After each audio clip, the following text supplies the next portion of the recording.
नमस्कार प्यारे साथियों, कैसे हो आप सब। आई होप आप सभी लोग बेहतर होंगे और आपकी स्टडी एकदम बेहतरीन चल रही होगी। आज के इस वीडियो के अंदर हम लोग डिस्कस करने वाले हैं क्लास 12 फिजिक्स के मोस्ट इंपॉर्टेंट न्यूमेरिकल्स के बारे में। बच्चों, आप लोगों को पता होगा अब आपके बोर्ड एग्जाम के लिए काफी कम टाइम बचा है। इतना भी टाइम नहीं बचा है कि आप हर एक सब्जेक्ट को अगर 10 दिन भी देते हैं तब भी आप उनको पूरा नहीं कर पाओगे। तो इसीलिए अब आपको वो सारे क्वेश्चंस, वो सारे टॉपिक्स का रिवीजन करना है जो आपके बोर्ड एग्जाम के लिए सबसे ज़्यादा इंपॉर्टेंट रहने वाले हैं। और आपके बोर्ड एग्जाम 2025 में वो टॉपिक आने वाले हैं, ऐसे ही टॉपिक आपको पढ़ना है। हम लोग फिजिक्स के न्यूमेरिकल पढ़ रहे थे। फिजिक्स के न्यूमेरिकल जो पढ़ रहे थे उसमें हमने कई टॉपिक को डिस्कस कर लिया है। इसमें आज तक हम लोगों ने 3 लेक्चर्स को डिस्कस कर लिया है। 3 लेक्चर्स हम लोग पढ़ चुके हैं। लगभग इनका ड्यूरेशन जो होगा लगभग 3 घंटे का रहा है। आज जो है हम चौथा लेक्चर डिस्कस करने वाले हैं और 1 से 2 लेक्चर और लगेंगे। यानी कि अगर हम कहें 5 से 6 लेक्चर्स में आपके फिजिक्स की कंप्लीट बुक के जो न्यूमेरिकल हैं वो हम लोग फिनिश कर लेंगे। मैं कहता हूं न्यूमेरिकल अगर आपने पूरी सीरीज पढ़ ली, जिसका लिंक आपको प्लेलिस्ट बनाई दी गई है, उस प्लेलिस्ट में आप एक एक करके देख सकते हैं, या फिर चैनल पर सारे वीडियो अवेलेबल हैं, वहाँ से आप देख सकते हैं। इन सभी न्यूमेरिकल्स को अगर आप पढ़ लेते हैं तो मैं कहता हूँ न्यूमेरिकल में आपको टेंशन नहीं लेना रहेगा। न्यूमेरिकल आपका वो हर न्यूमेरिकल मैंने पढ़ाया है जो आपके बोर्ड एग्जाम 2025 के लिए इंपॉर्टेंट है। तो इसीलिए बच्चों, अगर आपने न्यूमेरिकल की तैयारी एकदम बेहतरीन करना है तो आप इस पूरी सीरीज में ज्वाइन होकर अच्छे से पढ़ लें। ये आपसे कोई चार्ज नहीं लिया जा रहा, फ्री ऑफ कॉस्ट पढ़ाया जा रहा है। डेली आपको एक लेक्चर मिल रहा है। 1 से 2 लेक्चर और रहेंगे, बस आपको फिजिक्स के पूरे न्यूमेरिकल सॉल्व हो जाएंगे। फिर हम क्या करेंगे, वन शॉट लाएंगे। वन शॉर्ट वीडियो जो लाएंगे उसमें हम फिजिक्स की कंप्लीट बुक के जो इंपॉर्टेंट न्यूमेरिकल इस सीरीज के अंदर भी जो इंपॉर्टेंट रहेंगे, मोस्ट इंपॉर्टेंट जिनको कहते हैं वीवीआई जो क्वेश्चन रहेंगे, उनको हम लोग एक वीडियो में डिस्कवर कर लेंगे। उससे पहले वो क्वेश्चन आप तभी पढ़ें जब इस पूरी सीरीज को आप एक बार कंप्लीट कर लें। ये मेरी आपसे रिक्वेस्ट रहेगी, क्योंकि ये सारे न्यूमेरिकल बच्चों ऐसे न्यूमेरिकल हैं जो बोर्ड एग्जाम के कहीं ना कहीं किसी ना किसी पेपर में पूछे जा चुके हैं, या फिर आपके बोर्ड एग्जाम 2025 का जो बोर्ड का पेपर होने वाला है उसमें पूछे जाने के जो चांस है वो 100% रहते हैं। उन्हीं क्वेश्चंस को डिस्कस किया जाएगा। तो इसीलिए आप पूरी सीरीज को एकदम बेहतरीन तरीके से समझ लें। और मैं हर एक क्वेश्चन को एकदम सरल तरीके से, आसान तरीके से समझाने का पूरा प्रयास करता हूं, इसीलिए वीडियो लंबा हो जाता है, बट आपको कोई भी डाउट नहीं रहता होगा। ठीक है, तो आइए बच्चों, हम इस फर्स्ट क्वेश्चन को अच्छे से सॉल्व करते हैं और पूरा आपको समझाने का पूरा प्रयास करेंगे ताकि आपको क्वेश्चन जो है इसमें कोई डाउट ना रहे किसी भी टॉपिक को लेकर। देखो बच्चों, पहला क्वेश्चन है आज के इस वीडियो का। वैसे हम कई क्वेश्चन पढ़ चुके हैं। ठीक है, देखो 15 सेंटीमीटर फोकस दूरी वाले, और ये जो क्वेश्चन है बच्चों ये आपकी सेकंड बुक के हैं, आज से स्टार्ट हो रहे हैं। ठीक है, 15 सेंटीमीटर फोकस दूरी वाले एक अवतल दर्पण के सामने, एक अवतल दर्पण है, उस अवतल दर्पण के सामने 10 सेंटीमीटर दूरी पर, 10 सेंटीमीटर की दूरी पर 8 सेंटीमीटर ऊंचाई की वस्तु रखी है। 8 सेंटीमीटर ऊंचाई की वस्तु रखी है। ठीक है, दर्पण द्वारा बने प्रतिबिंब की स्थिति ज्ञात करो। हमें दर्पण द्वारा जो बना हुआ प्रतिबिंब है उसकी स्थिति बतानी है, इसकी हमें स्थिति ज्ञात करनी है। तो देखो, सबसे पहले बच्चों हम नोट डाउन करेंगे हमें इसमें जो दिया गया है, ये जो क्वेश्चन है इसमें कुछ वैल्यू जो हमें दी गई है, दिया गया है। ठीक है, अब देखो क्या क्या दिया गया, समझो ध्यान से। 15 सेंटीमीटर फोकस दूरी वाले अवतल दर्पण है, और आपको पता है अवतल दर्पण के लिए फोकस दूरी हम ऋणात्मक लेते हैं और उत्तल दर्पण के लिए फोकस दूरी धनात्मक लेते हैं। तो बच्चों यहाँ पर f का मान हो जाएगा -15 सेंटीमीटर। याद रखेंगे, अवतल दर्पण के लिए फोकस दूरी ऋणात्मक ली जाती है, उत्तल दर्पण के लिए फोकस दूरी हम धनात्मक लेते हैं। चीज याद रखेंगे। वाले एक अवतल दर्पण के सामने 10 सेंटीमीटर दूरी पर 8 सेंटीमीटर ऊंचाई की वस्तु रखी है। 10 सेंटीमीटर की दूरी पर एक 8 सेंटीमीटर ऊंचाई की वस्तु रखी है। यू का मान कितना हो जाएगा, वस्तु की दूरी के सामने रखी है तो -10 सेंटीमीटर। ये चीज आपको समझ में आ गई। अब देखो यहाँ पर कह रहा है दर्पण इतनी ऊंची वस्तु रखी है तो दर्पण द्वारा बने प्रतिबिंब की स्थिति ज्ञात करो। अब हमें यहाँ पर दर्पण द्वारा बने प्रतिबिंब की स्थिति यानी कि v का मान चाहिए। अब वो धनात्मक आता है, ऋणात्मक आता है, उसी अकॉर्डिंग हम इसकी स्थिति बता देंगे, लेकिन उससे पहले हमें v का मान ज्ञात करना है। अब देखो इसमें v के निकालने में हमें i की क्या जरूरत है, ऊंचाई जो रखी है वो है, इसकी में क्या जरूरत है, कोई जरूरत नहीं। तो ये मान जो है हमें बेफालतू में दिया गया ताकि आप लोग कंफ्यूज हो सके। ठीक है, आई होप समझ में आ गया। अब हमें यहाँ पर जो है फार्मूला कौन सा लगाना, आपको एक फार्मूला याद होगा उत्तल दर्पण के लिए। देखो 1/f होता है, 1/v होता है, प्लस 1/u होता है। अब देखो 1/f equal to 1/b plus 1/u जो होता है दर्पण के लिए होता है। अब वो उत्तल दर्पण या फिर अवतल दर्पण कोई भी हो सकता है, बट इसी को जो हम लेंस में ले जाते हैं तो यहाँ पर प्लस की जगह पर क्या हो जाता है, माइनस हो जाता है। ये सारी चीज़ें आप लोगों को पता होंगी, आपने देखा होगा। तो हम क्या करेंगे, इसी सूत्र में सारे मान को रख देंगे, यूजली से सॉल्व कर लेंगे। हमें निकालना क्या, v निकालना है। तो देखो 1/v इक्वल टू क्या हो जाएगा, देखो 1/f अपने स्थान पर रहेगा। अब 1/u जो है इधर प्लस का है, इधर इसको हम लाएंगे तो ये किसका होगा, 1/u जो है ये हो जाएगा माइनस का। ये जो हमने अभी इसलिए कर लिया ताकि जब हम इस क्वेश्चन को सॉल्व करें तब हमें प्रॉब्लम ना हो, तब हमें कुछ वैल्यू को इधर उधर करने में हो सकता है आप लोगों को दिक्कत हो रही हो, तो वो दिक्कत हमें फेस ना करनी पड़े, इसीलिए हमने इन क्वेश्चंस को यहाँ से पहले ही इस तरीके से सूत्र को सॉल्व कर लिया है। ठीक है, अब देखो 1/v इक्वल टू क्या हो जाएगा, देखो 1/f का मान कितना है, माइनस के 15 सेंटीमीटर। 1/f का मान है माइनस का 15 सेंटीमीटर, माइनस चिन्ह है। 1/u का मान कितना है, u का मान कितना है बच्चों, माइनस के 10 है, माइनस के 10 है। यहाँ तक आपको हर एक चीज़ समझ में आ गई होगी। ठीक है, अब देखो 1/u 1/v equal to 1/ minus के 15 हो जाएगा। अब देखो बच्चों ये माइनस माइनस क्या हो जाएगा, प्लस हो जाएगा, तो 1/10 जो है ये किसका हो जाएगा, प्लस का हो जाएगा। अब बच्चों अब जब आप 50 जो 15 और 10 में लासा लेंगे, एलसीएम निकालेंगे, तो आपका इसका एलसीएम जो है वो 30 आ जाएगा। 1/v इक्वल टू 30 आ जाएगा। अब 15 का इसमें भाग करेंगे तो 2 बार जाएगा, और 2 की इसमें मल्टीप्लाई करेंगे तो माइनस के 2 रहेंगे यहाँ पर। ठीक है, प्लस 10 का इसमें भाग करेंगे तो 3 बार जाएंगे और इसमें मल्टीप्लाई 3 हो जाएंगे। ठीक है, तो देखो 1/v इक्वल टू आ गया। अब देखो प्लस के 3 है माइनस के 2 हैं, तो यहाँ पर प्लस का 1 बचेगा, डिवाइड बाई 30 बचेगा। अब यहाँ से अगर हमें v का मान चाहिए तो v इक्वल टू क्या हो जाएगा, तो देखो इसकी गुणा इसके साथ, इसके साथ, तो v इक्वल टू क्या आ जाएगा, 13 आ जाएगा। और किस में सारी वैल्यू है, सेंटीमीटर में, तो v का मान आया है 30 सेंटीमीटर। कितना आया है, 30 सेंटीमीटर। ठीक है, अब जब 30 सेंटीमीटर पॉजिटिव में आया है तो इसका मतलब इसका जो प्रतिबिंब बनेगा, जो भी दर्पण है उस दर्पण के कहाँ पर बनेगा, दर्पण के पीछे बनेगा। पॉजिटिव है तो इसमें क्या मतलब है, दर्पण के पीछे बनेगा।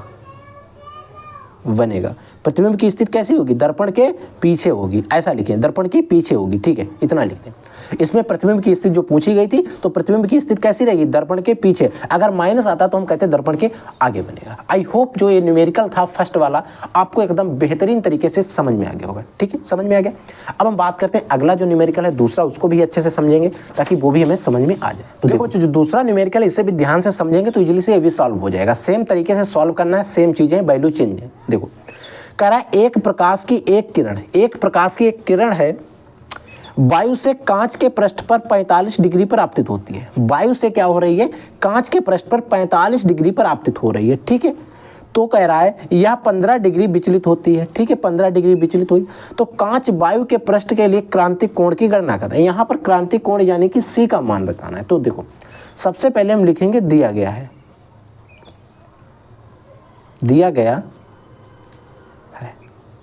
क्या दिया गया इसको समझो ध्यान से। कह रहा है यदि एक प्रकाश किरण वायु से कांच के पृष्ठ पर 15 डिग्री पर आपतित होती है, यानी कि आपतित होती है मतलब आने वाली किरण है, यानी कि आपतित होती है मतलब या जो किरण है जो आने वाली किरण है यानी कि आपतित होती है, तो इसको लिखेंगे हम I से। आपतित किरण को लिखते हैं I से। तो I का मान कितना दिया गया, 45 डिग्री।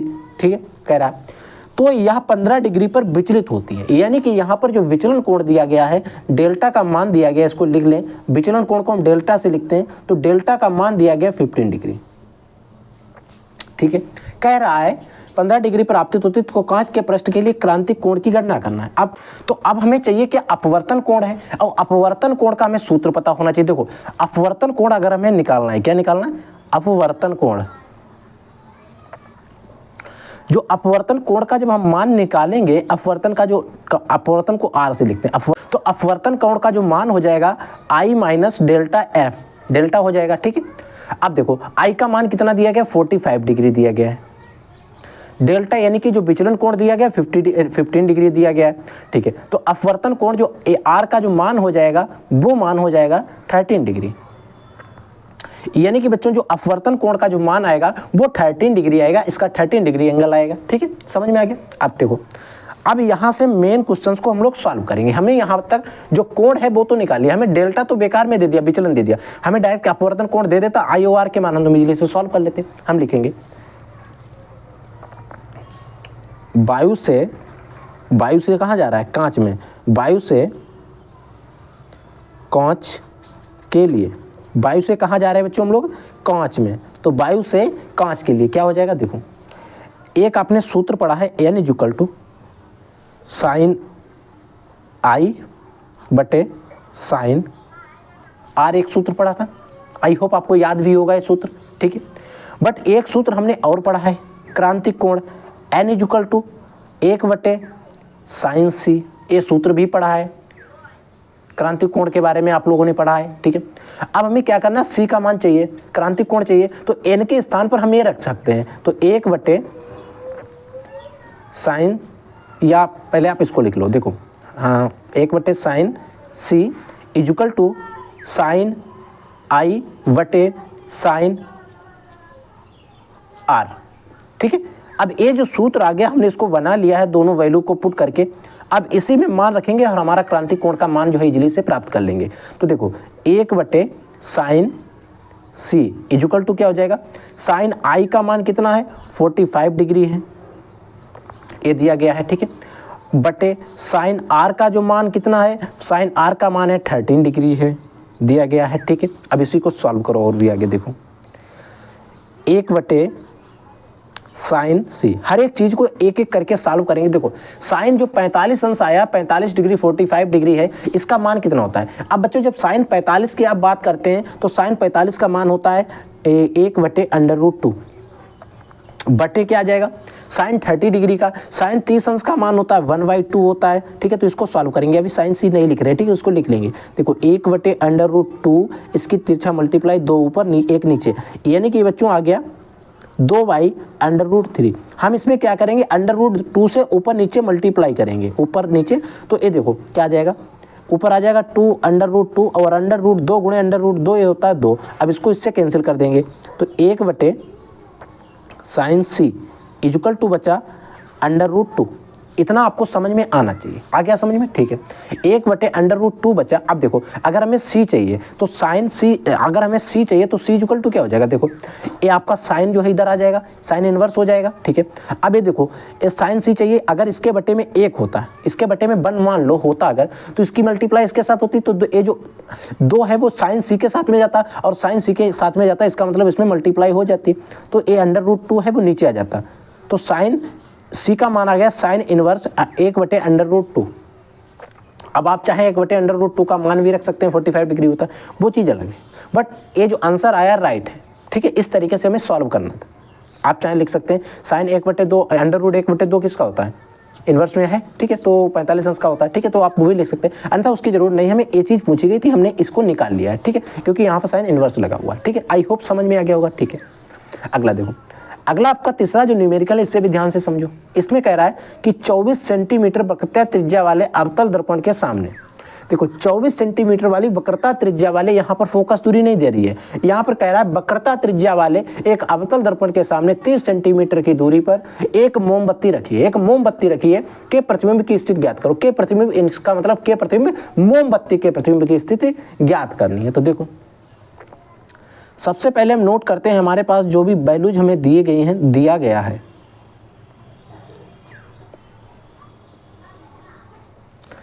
जो भी वैल्यूज जो है गिवन है, हमें जो कुछ भी मान दिए गए हैं, ठीक है। अब हमें दिया गया है वक्रता त्रिज्या, क्या दिया गया, 24 सेंटीमीटर वक्रता त्रिज्या। तो देखो लिखेंगे वक्रता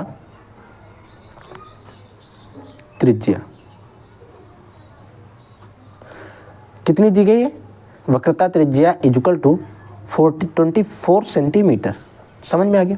अब कह रहा है इतने अवतल दर्पण से सामने 3 सेंटीमीटर की दूरी पर, यानी कि वस्तु की जो दूरी है, वस्तु की दूरी जिसको लिखते हैं यू से बच्चों हम लोग, यू इक्वल टू कितना दिया गया, 3 सेंटीमीटर, तो सामने है तो -3 सेंटीमीटर हो जाएगा, ठीक है। इतना समझ में आ गया, ठीक है। अब अवतल दर्पण की जो फोकस दूरी होती है उसको लेते हैं ऋणात्मक में, आपको पता ही है, ठीक है। तो यहाँ से हम फोकस दूरी सबसे पहले निकाल लेते हैं, वो किसकी आती है वो चीज़ अभी हम लिख लेंगे, चिन्ह प्रॉपर्टी बाद में बना देंगे, ठीक है। फोकस दूरी एक एफ इक्वल टू होता है 1 बटे एक वक्रता त्रिज्या, सॉरी वक्रता त्रिज्या डिवाइड बाई 2, ये इसका फॉर्मूला होता है। तो फोकस दूरी निकालने के लिए, और हमें पता है वक्रता त्रिज्या कितनी दी गई है, 24 सेंटीमीटर दी गई है। इसको जब 2 से डिवाइड करेंगे तो ये आ जाएगी 12 सेंटीमीटर। एफ का मान कितना आ गया, 12 सेंटीमीटर। और ये फोकस दूरी जो है वक्रता त्रिज्या किसकी दी गई है, अवतल दर्पण की दी गई है, तो फोकस दूरी भी अवतल दर्पण की आएगी, तो इसीलिए चिन्ह प्रॉपर्टी इसकी माइनस की हो जाएगी। ठीक है, समझ में आ गया, फोकस दूरी हम लोगों ने निकाल ली। अब हम यहाँ पर दर्पण का जो सूत्र है उसे लगा देंगे और इजली से वैल्यू जो है इसकी फाइंड आउट कर लेंगे। दर्पण के सूत्र से, जो दर्पण का सूत्र है उस दर्पण के सूत्र से क्या हो जाएगा, 1/f इक्वल टू होता है 1/v प्लस दर्पण दिया गया तो 1/v प्लस 1/u हो जाएगा। ये चीज़ आ गई। अब हमें चाहिए क्या, यहाँ पर 1/v चाहिए। अब देखो प्रतिबिंब की स्थिति यानी कि v चाहिए, तो 1/v इक्वल टू क्या हो जाएगा, 1/f का कोई चेंजिंग नहीं, a प्लस में है और इधर ब्रैकेट के इधर लाएंगे इसको, तो ये हो जाएगा माइनस का इक्वल टू के इधर। ठीक है, तो इसमें देखो वैल्यू पुट करो, क्या आ जाएगा, 1/v इक्वल टू 1/f का मान आया है माइनस के 12 सेंटीमीटर, माइनस u का मान है 3 सेंटीमीटर, माइनस का 3 सेंटीमीटर है। अब बच्चों ये माइनस माइनस क्या हो जाएगा, प्लस हो जाएगा। ठीक है, तो 1/v इक्वल टू क्या आ जाएगा, 1/-12 प्लस 1/3। 1/3 और 1/12 का जब आप एलसीएम निकालेंगे 3 का 12 का, तो आपका आ जाएगा 12 एलसीएम आ जाएगा। 12 एकन 12, ये किसका हो जाएगा, माइनस का, प्लस 3 चक्कू 12, ये आ जाएंगे 4। ठीक है, 1/v इक्वल टू, ठीक है, देखो 1/v इक्वल टू क्या आ जाएगा, देखो अब आप 4 यहाँ पर हैं और 4 से 1 को घटा देंगे तो कितने बचेंगे, 3 बचेंगे, तो ये आ जाएगा 3/12। अब इसको काटे, 3 एकन 3, 3 चक्कू 12, यानी कि 1/4, यानी कि जो बच्चों v का मान आ गया वो आ गया आपका 4 सेंटीमीटर। और ये किस में वैल्यू आई है, पॉजिटिव आई है, धनात्मक आई है। अब जब वैल्यू ये पॉजिटिव आई है, धनात्मक आई है, अतः जो मोमबत्ती रहेगी, क्या पूछ रहा, मोमबत्ती के प्रतिबिंब की स्थिति ज्ञात करो, यानी कि जो मोमबत्ती है उसके प्रतिबिंब की स्थिति क्या होगी, दर्पण के पीछे होगी, और कितनी दूरी पर होगी, 4 सेंटीमीटर की दूरी पर। हम लिख देंगे जो आपका दर्पण है, दर्पण के पीछे 4 सेंटीमीटर आया है, तो कितनी दूरी पर बनेगी, 4 सेंटीमीटर की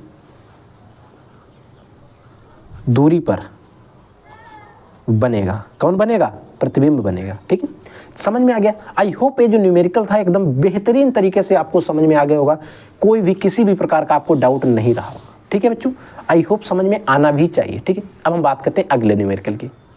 देखो बच्चों, अगला जो हमारा चौथा न्यूमेरिकल, इसे भी ध्यान से समझेंगे अच्छे तरीके से, तो और अच्छे तरीके से ये भी समझ में आ जाएगा। देखो, और ये जो न्यूमेरिकल है बोर्ड के पेपर में कई बार 1 से 2 नंबर में पूछा जा चुका, तो इसे और भी अच्छे से समझेंगे, क्योंकि छोटा न्यूमेरिकल है बट आपके लिए इंपॉर्टेंट है। किसी माध्यम में प्रकाश का वेग इतना है, ठीक, 1.5 × 10⁸ मीटर प्रति सेकंड है। ठीक है, इस माध्यम से हवा में जाने पर जाने वाली किरण के लिए क्रांतिक कोण ज्ञात करो।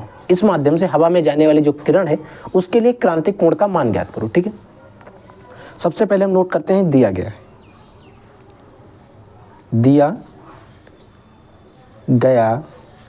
यानी कि जो भी वैल्यूज गिवन है वो दी गई हैं। ठीक है, क्या क्या दिया गया, एक प्रकाश की चाल है, यानी कि प्रकाश की चाल जो है जिसको हम v से लिखते हैं उसका मान दिया गया 1.5 × 10⁸ मीटर प्रति सेकंड दिया गया है। ठीक है, कह रहा है हवा में जाने वाली किरण के क्रांतिक कोण का मान ज्ञात करो। तो सबसे पहले हमें c का मान जो है वो पता होना चाहिए, जाने वाली किरण। तो यहाँ से हम अपवर्तनांक निकाल लेंगे और इजीली से सॉल्व कर लेंगे। अब बच्चों जो c होते हैं, प्रकाश की चाल होती है, इसका मान एक जो है कांस्टेंट होता है, नियत होता है, 3 × 10⁸ मीटर प्रति सेकंड होता है। ठीक है, अब देखो, अब यहाँ पर n equal to question mark करके हमें n निकाल लेंगे। n इक्वल टू क्या हो जाएगा, अपवर्तनांक जो है c/v होता है, ये सूत्र होता है, आपने पढ़ा होगा। तो यहाँ से n निकाल के हम क्रांतिक कोण की गणना इजीली से कर सकते हैं। अब देखो बच्चों, c का मान आपको पता ही है कितना होता है, 3 × 10⁸ होता है, अपोन में आपका v का मान दिया गया है 1.5 × 10⁸। ये प्लस माइनस, ऊपर भी प्लस की है, ऊपर नीचे भी प्लस की है, तो ये डायरेक्टली कट जाएंगे, या फिर आप इनको ऊपर से नीचे ले जाएंगे तो एक प्लस की एक माइनस की तब भी कट जाएंगे। 1 दशमलव हटाया, ऊपर एक 0 बढ़ाया, 15 × 15, 15 दूनी 30, यानी कि बच्चों जो n का मान आ गया है वो 2 आ गया। n का मान कितना आ गया, 2 आ गया। अब यहाँ से जो क्रांतिक कोण है उसकी वैल्यू फाइंड आउट कर सकते हैं। क्रांतिक कोण का सूत्र होता है 1/sin c, पता होना चाहिए आपको, ठीक है, 1/sin c। तो देखो यहाँ पर sin c, अब हमें चाहिए क्या, sin c चाहिए, हमें सही चाहिए c का मान, तो क्या हो जाएगा sin 1/, साइन इनवर्स हो जाएगा, साइन इनवर्स 1/2 हो जाएगा, ठीक है। तो c equal to sine inverse 1/2, 1/en है और en का मान कितना है 2 है, तो 1/2 हो जाएगी, ठीक है। अतः sine a/2 equal to sine a/2 equal to होता है 30 डिग्री, ठीक है। तो क्या हो जाएगा c इक्वल टू हो जाएगा 1/sin इनवर्स 30 डिग्री, यानी कि जो बच्चों c का मान आ गया है वो 13 डिग्री आ गया। क्रांतिक कोण का मान कितना होगा 30 डिग्री होगा। और इस तरीके से अगर हम सॉल्व करते हैं तो आपको पूरे नंबर जो है मिल जाएंगे, जितने भी नंबर का वो क्वेश्चन रहता है। समझ में आ गया, ठीक है। तो देखो बच्चों अगला क्वेश्चन है, क्वेश्चन नंबर 5 है। इसमें कह रहा है एक अवतल लेंस के प्रत्येक पृष्ठ की त्रिज्या जो है 30 सेंटीमीटर तथा अपवर्तनांक कितना है, इसकी फोकस दूरी ज्ञात करो। अब बच्चों हम बात कर रहे हैं किसकी, अवतल लेंस की, यानी कि अब दर्पण फिनिश हो चुका है, अब हम लेंसेस की बात कर रहे हैं, ठीक है। देखो एक अवतल लेंस है, इसके प्रत्येक पृष्ठ की त्रिज्या जो है 30 सेंटीमीटर है। लेंस है, इसके प्रत्येक पृष्ठ की जो त्रिज्या है वो कितनी है 30 सेंटीमीटर है, ठीक है। अपवर्तनांक कितना है, तो इसकी फोकस दूरी ज्ञात करो। तो सबसे पहले दिया गया है, हमें इसमें हम अपवर्तनांक लिख लेते हैं, दिया गया है। इसमें सबसे पहले हम जो वैल्यू लिखते हैं वो अपवर्तनांक है, यानी कि n की। n का मान दिया गया 1.5, ठीक है, समझ में आ गया। अब देखो यहां पर अवतल लेंस है, ठीक है, तो अवतल लेंस के लिए R1 जो हो जाएगा 1 और 1 रहेगा आपका R2। तो R1 इक्वल टू क्या रहेगा, R2 इक्वल टू रहेगा। देखो बच्चों यहाँ पर अवतल लेंस है, तो अवतल लेंस में जो R1 का मान रहेगा वो आपका ऋणात्मक रहेगा और जो R2 का मान रहेगा वो पॉजिटिव रहेगा। अवतल लेंस की बात कर रहे हैं, याद रखेंगे। अगर हम उत्तल लेंस में जाएंगे तो उत्तल लेंस में देखेंगे कि R1 का मान धनात्मक रहता है, R2 का मान ऋणात्मक रहता है। इस प्रकार की जो छोटी छोटी चीज़ें हैं इन्हें आप विशेष तरीके से ध्यान रखेंगे, ठीक है। अब हमें बच्चों सूत्र पता होना चाहिए, हम सूत्र कौन सा लगाएंगे। सूत्र आपने पढ़ा होगा, लेंस का सूत्र 1/f इक्वल टू होता है n-1 और R1 R2 देखकर आपको पता लग ही गया होगा, हम R1 माइनस R2 वाला एक सूत्र जो हमने कभी कभी पढ़ा था, शायद हमने किसी से सुना था, उसी को लगाएंगे, ठीक है। अब इसको सॉल्व करो। देखो 1/f इक्वल टू क्या हो जाएगा, n का मान आया है 1.5 माइनस का 1, कोई दिक्कत नहीं होना चाहिए, मल्टीप्लाई का निशान लगा लो यहाँ पर। 1/R1, R1 का मान कितना है माइनस का 30 है, माइनस 1/R2, R2 का मान कितना है 30 है। समझ में आ गया, ठीक है बच्चों। अब देखो 1/f को हम बाद में लिख लेंगे, ठीक है। 1.5 से 1 घटा देंगे तो 0.5 बचेगा, ठीक है। अब देखो 30 का मान 30 में जब आप इसमें एलसीएम लेंगे, लासा लेंगे तो कितना आएगा, देखो ऊपर ये 30 से 30 तो -1, ठीक है। इधर देखो 0.5 माइनस के 2.30 आ जाएगा, ठीक है। नीचे देख लो 1/f इक्वल टू आ रहा है 0.5 इंटू में -2/30 ए है, ठीक है। इसका ब्रैकेट खोल के इसमें गुणा कराओ, 1/f इक्वल टू 0.5 इंटू 2/30। इसको निशान जो है हम यहाँ पे लगा लेते हैं सामने। देखो 1/f इक्वल टू क्या हो जाएगा, इसकी इसमें गुणा करेंगे, 5 दूनी 10 यानी कि 1/30 आ जाएगा, ठीक है, 1/30। अब यहाँ से f की वैल्यू फाइंड आउट करते हैं। f का मान आ गया 30 सेंटीमीटर। अब ठीक है, यहाँ तक समझ में आ गया। बट अभी अब एक चीज़ देखो, यहाँ पर माइनस लगा था, यहाँ भी माइनस लगाना है और साथ साथ में ये जो वैल्यू आई है यहाँ पर भी हमें माइनस लगाना है। समझ में आ गया। और यहाँ पर हमसे कह रहा है इसकी फोकस दूरी ज्ञात कीजिए और इसकी फोकस दूरी कितनी आई है 30 सेंटीमीटर आई है। आई होप आपको ये जो न्यूमेरिकल है एकदम बेहतरीन तरीके से समझ में आ गया होगा। इसमें कोई भी किसी भी प्रकार का कैसा भी डाउट नहीं होगा। अगर कोई डाउट रहता है तो प्लीज़ बच्चों वीडियो के कमेंट सेक्शन में कमेंट करके या इंस्टाग्राम पर आप हमसे डीएम करके क्वेश्चन जरूर पूछेंगे। ठीक है बच्चों, आप लोग पढ़िए। अगला क्वेश्चन देखिए। अगला आपका न्यूमेरिकल है, न्यूमेरिकल नंबर 6 है। इसमें देखो ये न्यूमेरिकल नंबर 6 क्या कह रहा है। देखो, एक वस्तु का प्रतिबिंब, एक वस्तु है उसका प्रतिबिंब, ठीक है, जो वस्तु है उस वस्तु से 40 सेंटीमीटर दूरी पर बनता है। उस वस्तु से कहां पर बन रहा है? 40 सेंटीमीटर की दूरी पर बनता है, ठीक है। जब एक लेंस को इसके ठीक बीच में रखा जाता है, 40 सेंटीमीटर पर बनता है, एक लेंस लाते हैं उसको इसके ठीक बीच में रखें, मतलब यहां से यहां तक की दूरी 40 सेंटीमीटर है और लेंस को इसके ठीक बीच में रखा दिया, तो इधर भी 20 इधर भी 20 है, ठीक। लेंस को ठीक बीच में रखा जाता है, तब लेंस की क्षमता ज्ञात करो। यहां पर सबसे पहले हम नोट डाउन करते हैं, दिया गया है यहां पर हमें निकालनी है लेंस की पावर, यानी कि जो कि आती है डायोप्टर में, इसकी क्षमता वो हमें निकालनी है। P इक्वल टू, देखो एक वस्तु है इतने सेंटीमीटर की दूरी पर बनता है, एक प्रतिबिंब जो है इतने सेंटीमीटर की दूरी पर बन रहा है, ठीक है।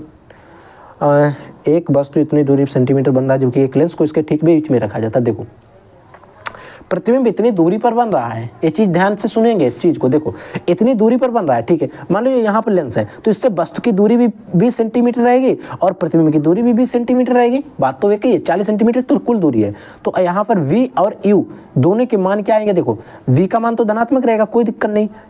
अब यहाँ पर देखो जो u का मान आएगा माइनस के 20 आ जाएगा सेंटीमीटर।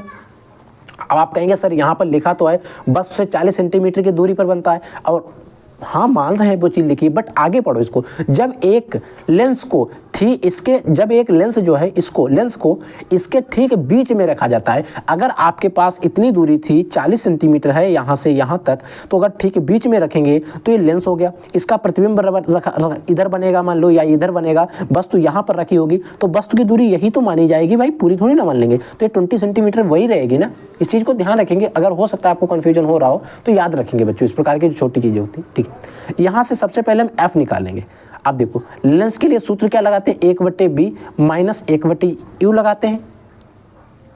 लेंस के लिए सूत्र तो यही लगाते हैं। दर्पण में हम धनात्मक लेते थे और लेंस में हम इस चीज को जो है वैल्यू है उसको क्या लेंगे? ऋणात्मक लेते हैं। बस यही छोटा सा डिफरेंट होता है। अब देखो यहाँ से हमें चाहिए क्या? 1/f, तो हम डायरेक्टली निकाल लेंगे। 1/v का मान कितना है? 1/v का मान है 20 माइनस 1/u का मान भी है माइनस का 20, ठीक है। अब देखो बच्चों एक चीज ध्यान से देखेंगे, प्लस माइनस माइनस क्या हो जाएंगे? प्लस हो जाएंगे। देखो 1/f इक्वल टू 1/20। अब ये देखो ये माइनस माइनस कट के क्या हो जाएंगे? प्लस हो जाएंगे, ठीक है। तो 1/20 प्लस 1/20 हो जाएगा। इतना समझ में आ गया, ठीक है। देखो अब 1/f इक्वल टू क्या आ जाएगा? 1/20 प्लस 1/20 में जब आप एलसीएम निकालेंगे, लासा निकालेंगे तो 20 आएगा। और जब अगर हर बराबर होते हैं तो ऊपर वाली संख्या को हम डायरेक्टली जोड़ लेते हैं, ठीक है। तो देखो इसको काटें, 2 एकन 2 और 2 दशामन 20। 1/f इक्वल टू आ गया 1/10। अब हमें अगर f का मान चाहिए तो f इक्वल टू क्या आ जाएगा? 10 आ जाएगा, और वो भी आएगा सेंटीमीटर में, क्योंकि सेंटीमीटर में ही सारी वैल्यूज जो हैं वो हमें दी रखी हैं। ये इसका जो है आंसर आ गया, f का मान आ गया, ठीक है। अब हमने जब f निकाल लिया 10 सेंटीमीटर, अब इस 10 सेंटीमीटर को अभी हमें चेंज करेंगे थोड़ा सा मीटर में, क्योंकि हमें क्षमता निकालनी है। और क्षमता सूत्र होता है P इक्वल टू क्षमता P इक्वल टू 1/f होता है, और f का मान किस में होना चाहिए? मीटर में होना चाहिए। तो ठीक है, देखो 1/p इक्वल टू हो जाएगा 1/। अब देखो ये 10 सेंटीमीटर है, 10 सेंटीमीटर को जो हम मीटर में चेंज करेंगे तो इसमें 100 से भाग करेंगे। 100 से भाग करने पर एक जीरो कैंसिल, यानी कि 1/10, 1/10 का मतलब 0.1, ठीक है। तो ये कितना आ जाएगा? 0.1 मीटर हो जाएगा f का मान, ठीक है। तो p इक्वल टू क्या आ जाएगा? दशमलव हटाएंगे, ऊपर एक जीरो बढ़ा देंगे, 1.10, यानी कि p का मान आ गया 10, और इसका मात्रक क्या हो जाएगा? डायोप्टर, D4 डायोप्टर, या फिर आप हिंदी में लिख सकते हैं डायोप्टर। इसका P का जो मान है, इसकी लेंस की जो क्षमता आएगी वो आएगी आपकी 10 डायोप्टर, 10 डायोप्टर। आई होप ये जो न्यूमेरिकल है एकदम बेहतरीन तरीके से आपको समझ में आ गया होगा। इसकी क्षमता हमें निकालनी थी और हमने निकाल भी ली, ठीक है, समझ में आ गया। अब हम बात करते हैं, अगला हमारा न्यूमेरिकल है, न्यूमेरिकल नंबर 7 है, और न्यूमेरिकल काफ़ी ज़्यादा इंपॉर्टेंट है, समझो। एक उत्तल लेंस तथा अवतल लेंस की फोकस दूरियां क्रमशः उत्तल लेंस की फोकस दूरी ये है, अवतल लेंस की फोकस दूरी ये है। ठीक है, इतने सेंटीमीटर है। ठीक है, मान ली दोनों लेंस संपर्क में रखे गए, यानी कि जो दो लेंस हैं उन दोनों को पास पास में रखा गया है। ठीक है, तथा इस युग्म से 25 सेंटीमीटर की दूरी पर वस्तु रखी गई। ये जो लेंस रखे गए हैं, एक युग्म बन रहा है, इस युग्म से 25 सेंटीमीटर की दूरी पर वस्तु रखी गई। ठीक है, वस्तु के लिए प्रतिबिंब की स्थिति हमें ज्ञात करनी है। जो वस्तु रखी गई है इसके लिए हमें इसकी स्थिति ज्ञात करनी है। तो देखो क्या बनेगी। सबसे पहले बच्चों हम वही चीज़ लिखेंगे इसमें भी कि जो भी मान दिए गए हैं उनको पहले हम नोट डाउन कर लेते हैं और चिन्ह प्रॉपर्टी का हम विशेष ध्यान रखते हैं, तभी हम इसकी वैल्यू जो है फाइंड आउट कर पाएंगे। ठीक है, अब देखो यहाँ पर F1 एक दिया गया है और एक आपका F2 दिया गया है। जो F1 है वो उत्तल लेंस है और F2 जो है वो अवतल लेंस है। और आपको पता है उत्तल लेंस की फोकस दूरी धनात्मक होती है और अवतल लेंस के लिए जो फोकस दूरी यहाँ पर लेंगे वो हम ऋणात्मक लेंगे और है कितना 50 सेंटीमीटर है अवतल लेंस के लिए। ठीक है, इस चीज़ को आप याद रखेंगे क्योंकि चिन्ह प्रॉपर्टी सबसे ज़्यादा इंपॉर्टेंट है। अब संयोजक फोकस दूरी हमें अगर निकालनी है, इसका हमने डेरिवेशन भी आप लोगों को सिद्ध कराया है। संयोजक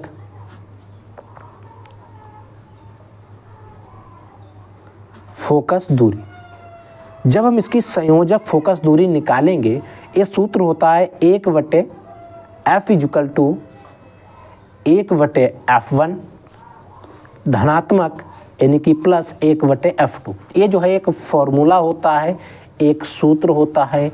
इस सूत्र की सहायता से हम वैल्यू को फाइंड आउट करेंगे, निकालेंगे। ठीक है, देखो 1/f इक्वल टू क्या आ जाएगा, देखो 1/f1 का मान है 10 सेंटीमीटर प्लस का निशान है बटे माइनस के 50 सेंटीमीटर। ये चीज़ आप याद रखेंगे। तो 1/f इक्वल टू क्या आ जाएगा 1/10 और प्लस माइनस 1/50।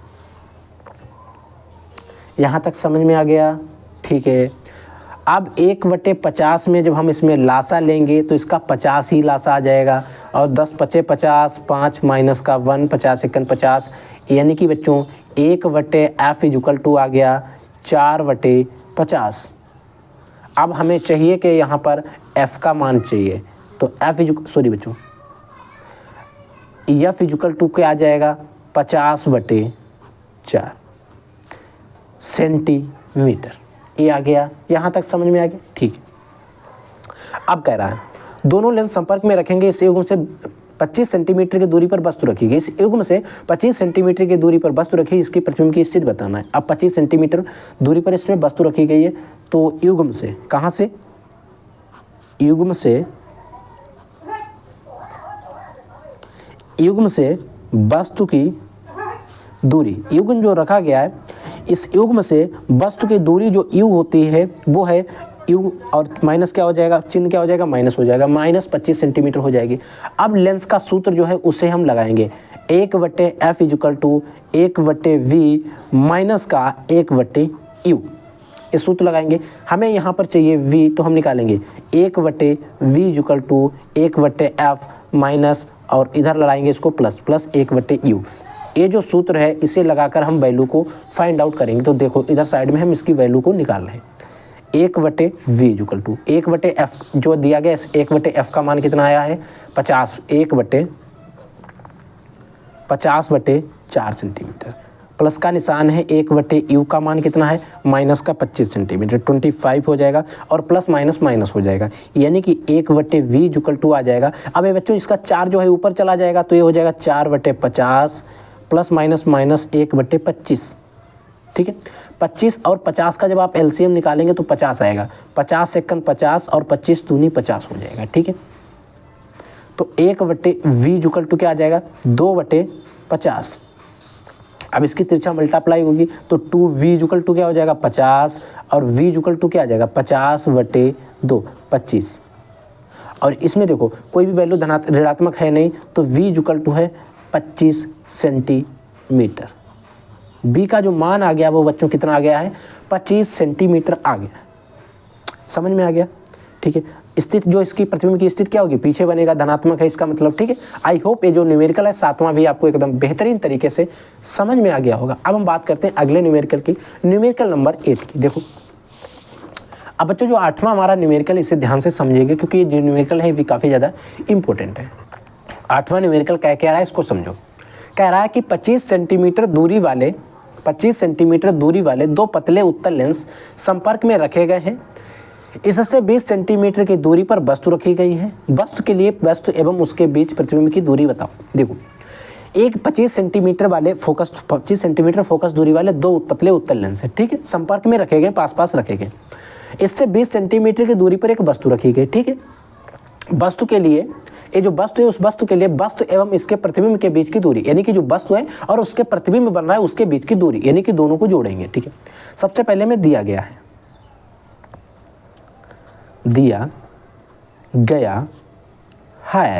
क्या दिया गया, देखो 20 सेंटीमीटर फोकस दूरी वाले, यानी कि 20 सेंटीमीटर फोकस दूरी वाले दो पतले उत्तल लेंस है, यानी कि बच्चों F1 बराबर F2 बराबर दिया गया है 25 सेंटीमीटर, 25 नहीं 20 सेंटीमीटर दिया गया, ठीक है, क्योंकि दो पतले उत्तल लेंस है तो दो फोकस दूरियां होंगी, ठीक है। इससे क्या कर रहा है, इतने दूरी पर वस्तु रखी गई, यानी कि U का जो मान आ गया 20 सेंटीमीटर दिया गया है, इसमें माइनस लगाएंगे, 20 सेंटीमीटर हो गया, ठीक है। कह रहा है वस्तु एवं उसके प्रतिबिंब की स्थिति के बीच की दूरी, ठीक है, तो हम निकालेंगे V का मान। V का मान कितना आ जाएगा, देखो सबसे पहले हम इसकी संयुक्त फोकस दूरी निकाल लें, फिर हम F का मान निकाल लें, फिर हम इसको लगाते हैं। तो 1/F इक्वल टू संयुक्त फोकस दूरी का सूत्र आपको पता ही है, कई बार हम इसको प्रयोग कर चुके हैं। 1/F1 प्लस 1/F2 होता है, इसका कई बार हम लोग उपयोग कर चुके हैं, तो आपको पता भी हो गया होगा, अब रट गया होगा इस सूत्र आपको। 1/F इक्वल टू क्या होगा, 1/20 प्लस 1/20, 1/F इक्वल टू 20 लासा प्लस 2, यानी कि 2.10, यानी कि जो बच्चों F का मान आ गया है F equal to 10 centimetre. F का मान कितना आ गया बच्चों, 10 सेंटीमीटर आ गया, ठीक है। अब हम निकालेंगे 1/F इक्वल टू कितना होता है, 1/V होता है, माइनस का 1/U होता है, इतना पता है। अब यहाँ पर हमें V निकालना है, तो 1/V इक्वल टू हो क्या जाएगा, 1/F हो जाएगा, और इसको ब्रैकेट बड़े जो इक्वल टू के इधर लाएंगे तो ये हो जाएगा माइनस 1/U हो जाएगा, सॉरी माइनस था ये प्लस हो जाएगा, ठीक है, ऐसा सूत्र आएगा। अब इसमें वैल्यू को पुट करो, 1/V, 1/F का मान आया है 10 सेंटीमीटर, प्लस का निशान है 1/U का मान कितना है माइनस का 20 सेंटीमीटर, प्लस माइनस माइनस हो जाएगा, 1/V इक्वल टू आ जाएगा 1/10, माइनस का हो जाएगा 1/20, ठीक है। 1/V इक्वल टू क्या आ जाएगा, देखो 20 का मान 10 में आप जब लासा लेंगे तो आपका 20 आएगा, 10 दूनी 20 होते हैं, 20 एकन 20 होते हैं, यानी कि बच्चों 1/V इक्वल टू आ गया 1/20, ये देखो प्लस 2 है, प्लस के 1 है, माइनस का इससे घटाएंगे तो 1/20 बचेगा। अब B का मान आ गया 20 और A आएगा आपका सेंटीमीटर में, A आएगा आपका सेंटीमीटर में, 20 सेंटीमीटर आ गया, ठीक है। आप समझो इसको। अब देखो यहाँ पर क्वेश्चन में क्या कह रहा है, वस्तु के लिए वस्तु एवं उसके बीच प्रतिबिंब की बीच की दूरी। अब देखो वस्तु की दूरी इतनी आ गई, प्रतिबिंब की दूरी कितनी है, 20 सेंटीमीटर, तो लिखेंगे इसलिए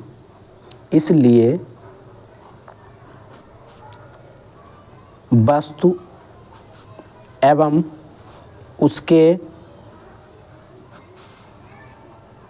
प्रतिबिंब, वस्तु एवं उसके प्रतिबिंब के बीच की दूरी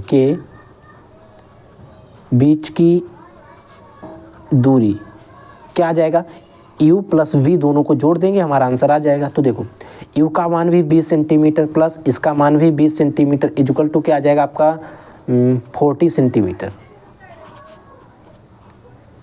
जो आ गया 40 सेंटीमीटर आ जाएगा, 40 सेंटीमीटर आ जाएगा, ठीक है। समझ में आ गया। अब ऐसा मत करना है सर इसमें माइनस नहीं लगा, यहाँ पर माइनस प्लस से कोई मतलब नहीं, ठीक है। 40 सेंटीमीटर आ गया, तो इसका राइट आंसर जो फाइनल आंसर है प्रतिबिंब उसके बीच की दूरी कितनी आई है, वो आई है आपकी 40 सेंटीमीटर। आई होप समझ में आ गया होगा। अब हम बात करते हैं बच्चों अगले न्यूमेरिकल की। देखो बच्चों जो नवा न्यूमेरिकल है इसे ध्यान से समझेंगे तो ये भी आपको ईजी लगेगा। देखो क्या कह रहा है कि 10 डायोप्टर प्लस में है तथा माइनस के 5 डायोप्टर, क्षमता वाले दो पतले लेंस संपर्क में रखे गए हैं, दो इतनी क्षमता वाले दो पतले लेंस हैं, एक दूसरे के साथ संपर्क में रखे गए। ठीक है, इस लेंस से 30 सेंटीमीटर की दूरी पर 2 सेंटीमीटर लंबी वस्तु मुख्य अक्ष के लंबवत रखी है। 2 सेंटीमीटर लंबी वस्तु है वो उसके मुख्य अक्ष से लंबवत रखी है। ठीक है, वस्तु के प्रतिबिंब की लंबाई तथा इसकी प्रकृति ज्ञात करो। वस्तु के प्रतिबिंब जो है उसकी लंबाई और इसकी आपको प्रकृति बतानी है। देखो समझो इसको ध्यान से। सबसे पहले हम गिवन वैल्यूज में देखते हैं, दिया गया है, मैं इसमें क्या क्या दिया गया, हम फिर उसको और भी सॉल्व कर लेंगे। दिया गया है, ठीक है। देखो सबसे पहले इधर देखो 10 डायोप्टर तथा 5 डायोप्टर, यानी कि बच्चों यहाँ पर P1 और P2 इनके मान दिए गए हैं। क्या होते हैं, प्लस 10 डायोप्टर दिया गया है और माइनस के 5 डायोप्टर दिया गया, D4 डायोप्टर इतना दिया गया है। यहाँ तक समझ में आ गया? ठीक है। संपर्क में रखें, इससे पतले लेंस संपर्क में रखेंगे इस लेंस की फोकस दूरी। अब सबसे पहले हम लेंस की संयुक्त क्षमता निकाल लेते हैं। अब यहाँ पर संयुक्त क्षमता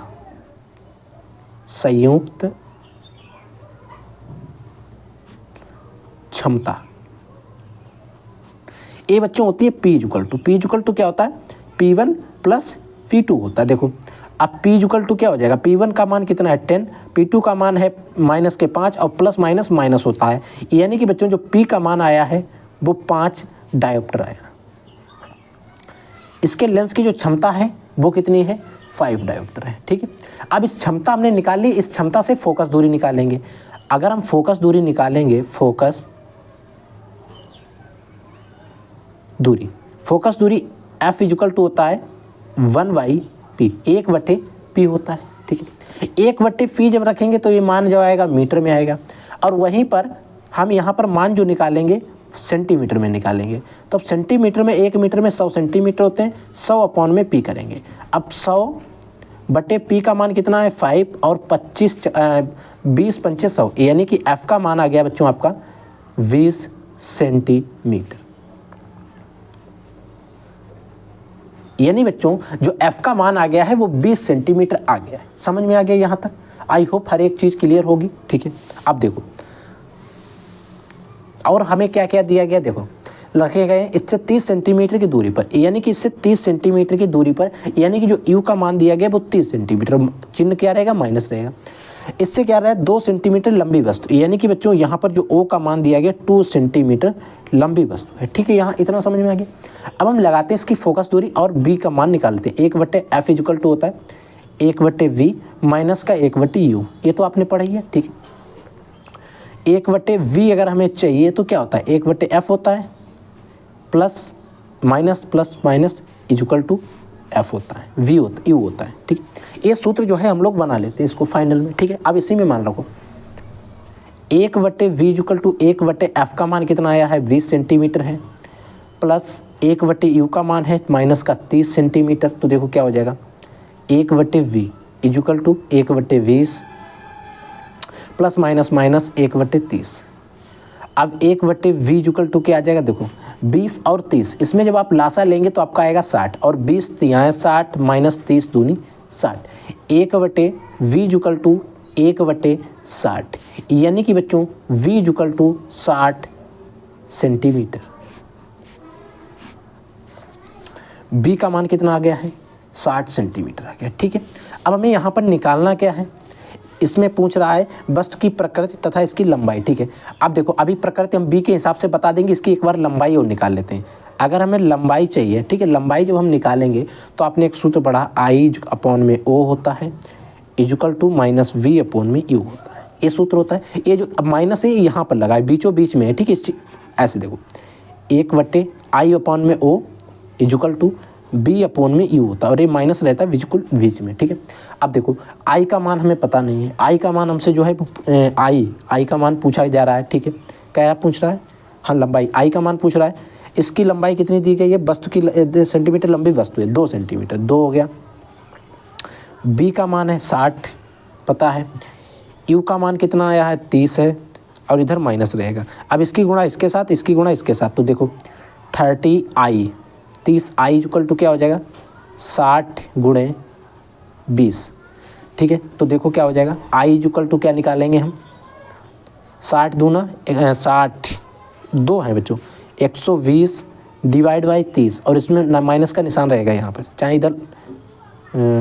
इधर या यहाँ पर कहीं पर भी एक तरफ लगा लो। ठीक, देखो 0 से 0 कैंसिल 4, यानी कि आई का मान जो आ गया वो आ गया है 4 सेंटीमीटर। आई का मान कितना आ गया 4 सेंटीमीटर, यानी कि जो प्रतिबिंब की लंबाई होगी, प्रतिबिंब की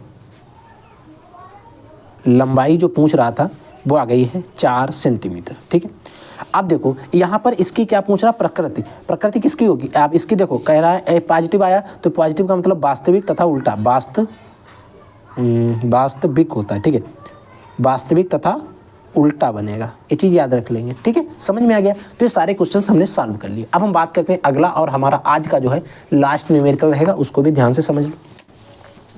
ये जो लास्ट न्यूमेरिकल है ये भी काफ़ी ज़्यादा इंपॉर्टेंट है, समझो इसको। क्वेश्चन नंबर 10 है, कह रहा है किसी प्रिज्म के लिए आप अल्पतम विचलन कोण 30 डिग्री है। ठीक है, प्रिज्म कोण 60 डिग्री है। प्रिज्म के पदार्थ का अपवर्तनांक ज्ञात कीजिए, जबकि साइन 45 के लिए ये है और साइन 30 के लिए ये है। ये मान आपको दिए गए, क्वेश्चन में ही दिए गए, हमने अपनी तरफ से नहीं लिखे, जहाँ से क्वेश्चन नोट किया है वहीं पर दिए गए थे। ठीक है, क्वेश्चन बैंक में ही दिया गया है। जो बुक होती है उसमें आप जब बोर्ड के पेपर में देखेंगे वहाँ पर भी आपको ये सारी चीज़ें दी जाएंगी। देखो यहाँ पर अल्पतम विचलन कोण दिया गया, अल्पतम विचलन कोण को हम लिखते हैं डेल्टा एम से। डेल्टा एम का मान कितना दिया गया 30 डिग्री दिया गया। ठीक है, प्रिज्म कोण को लिखते हैं ए से, ए का मान कितना दिया गया 16 डिग्री दिया गया। समझ में आ गया। अब यहाँ से अपवर्तनांक पूछ रहा है, अपवर्तनांक का आपको सूत्र पता होना चाहिए। अपवर्तनांक का सूत्र होता है sine A plus delta M divide by 2 bracket बटे साइन ए बाई 2। ये जो है एक सूत्र होता है, और इस सूत्र की ज़रूरत हमें इस प्रकार के न्यूमेरिकल सॉल्व करने में पड़ती है।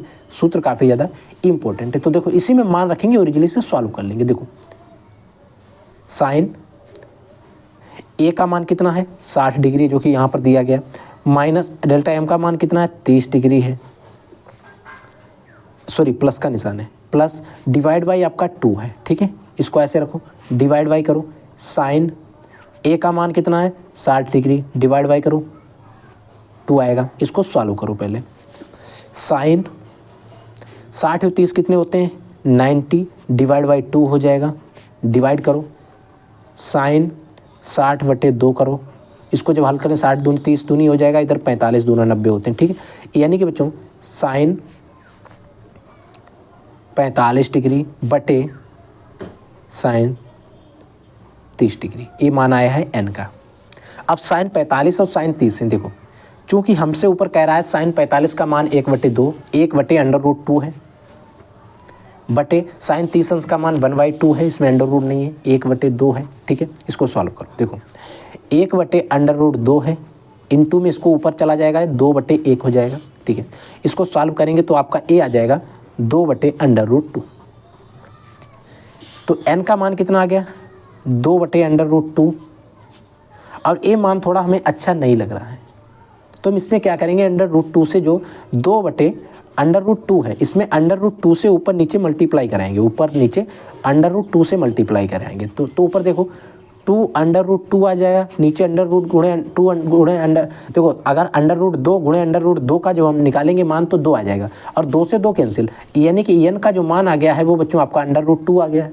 अब √2 की एक वैल्यू होती है जो कि होती है कांस्टेंट 1.414 होती है, ये आता है, ये इसका राइट आंसर हो गया। ठीक है, समझ में आ गया ना। ठीक है, तो बच्चों ये जो 10 न्यूमेरिकल आज के इस वीडियो के अंदर हम लोग आपने बताए हैं, पार्ट नंबर 4 था। इस पार्ट नंबर 4 में हमने सेकंड बुक के कई चैप्टर को कवरअप किया, 3 से 4 चैप्टर को कवरअप कर लिया है, और भी कुछ चैप्टर्स बचे हैं, उन चैप्टर्स को भी हम नेक्स्ट वीडियो के अंदर कवरअप कर लेंगे, और वो सारे न्यूमेरिकल हम आप लोगों को पढ़ा देंगे जो आपके बोर्ड के लिए इंपॉर्टेंट रहने वाले। ठीक है, तो इन सभी न्यूमेरिकल्स का एक बार आप रिवीजन जरूर कर लें, इनको नोट डाउन करें, लिख कर प्रैक्टिस कर लें, ताकि आप इसको तैयार कर पाएँ। और ये जो न्यूमेरिकल है इसमें कुछ भी आप याद रखें या ना याद रखें, बट हर एक न्यूमेरिकल में यूज होने वाले फार्मूले का जरूर याद रखेंगे, क्योंकि आप जब अगले न्यूमेरिकल को सॉल्व करेंगे वहाँ पर भी आपको फार्मूले की आवश्यकता पड़ेगी, नीड पड़ेगी।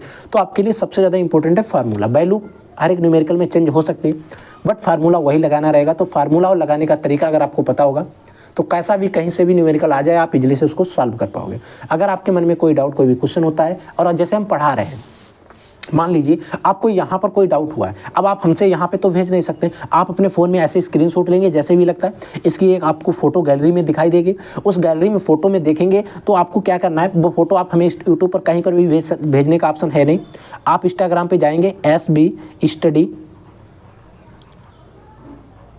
स्टडी क्लासेस नाम से आपको इंस्टाग्राम का अकाउंट मिल जाएगा, उसका लिंक वीडियो के डिस्क्रिप्शन बॉक्स में दे दूंगा। वहाँ पर जाकर आप वो फोटो जो आपने स्क्रीनशॉट लिया उसका सेंड कर देंगे, वहाँ पर एरो बना के कुछ ऐसा बना देंगे जिससे हमें पता चल जाए यहाँ पर आपको डाउट है, और वो आप बिजली से डाउट पूछ लेंगे और आपका डाउट सॉल्व हो जाएगा। अगर आपको कोई भी डाउट रहता तो आप कैसे भी पूछें, अगर आपको ओरली कोई डाउट है तो आप यहीं पर कमेंट करके पूछ सकते हैं, ठीक है। तो अगर कोई वैसा डाउट रहता तो आप वहाँ पर फोटो भेज देंगे, या कोई क्वेश्चन ऐसा है जो आपसे सॉल्व नहीं हो रहा है, जो आप PYQ अगर सॉल्व कर रहे हैं, वहाँ पर कोई ऐसा क्वेश्चन फंस रहा है जो आपसे सॉल्व नहीं हो रहा है, तो वो भी फोटो आप हमसे भेज सकते हैं, क्वेश्चन सॉल्व कर देंगे आपका, ठीक है बच्चों। तो आप लोग पढ़ते रहिए, आगे बढ़ते रहिए, हम मिलते हैं किसी नेक्स्ट वीडियो में बढ़िया टॉपिक से, तब तक के लिए जय हिंद, वंदे मातरम।